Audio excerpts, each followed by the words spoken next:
ആദ്യത്തെ സിനിമ കഴിഞ്ഞ് കുറച്ച് സമയം വെയിറ്റ് ചെയ്യുമ്പോൾ ഹണി എന്ന ആ ആക്ടർ, അതല്ലെങ്കിൽ അന്ന് കാലത്ത് സകല പെൺകുട്ടികളും ചിലപ്പോൾ കോളേജിൽ പോകുന്ന പെൺകുട്ടികളുണ്ടാവാം, അല്ലെങ്കിൽ കള്ളം കഴിഞ്ഞ് പോകുന്ന പെൺപിള്ളേരുണ്ടാവാം.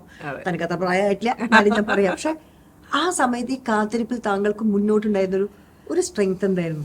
എനിക്ക് എന്നിൽ അപാര ഹോപ്പാണ്. അത് തന്നെയാണ് സ്ട്രെങ്ത്. കാരണം ഇപ്പം വീട്ടുകാരുടെ വലിയ സപ്പോർട്ട് ഉണ്ട്, അച്ഛനും അമ്മയും. ഞാൻ ഒരാളേ ഉള്ളൂ. അപ്പൊ അതുകൊണ്ട് ഞാൻ ഒറ്റ കുട്ടിയാണ്.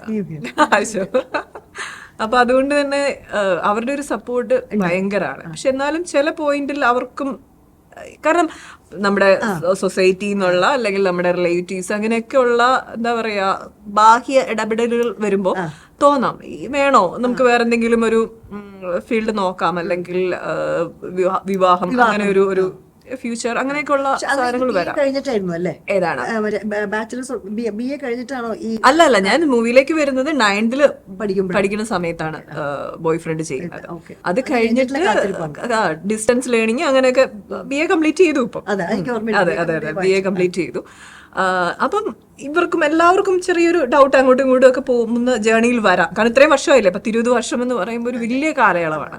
പക്ഷെ നമ്മുടെ ഒരു വിശ്വാസമാണ് അങ്ങനെയല്ല, എനിക്ക് നല്ല സിനിമ വരും, നല്ല സിനിമയിൽ എനിക്ക് ഭാഗമാകാൻ കഴിയും എന്ന് പറഞ്ഞ് വീണ്ടും നമ്മൾ ഇതിൽ ഇങ്ങനെ പിടിച്ചു തൂങ്ങി നിൽക്കുകയാണ് ഈ ഫീൽഡിൽ. ഞാൻ വിടുകയല്ല എന്നുള്ള ഒരു നമ്മുടെ ഒരു വിൽ പവർ ആണ് അത്.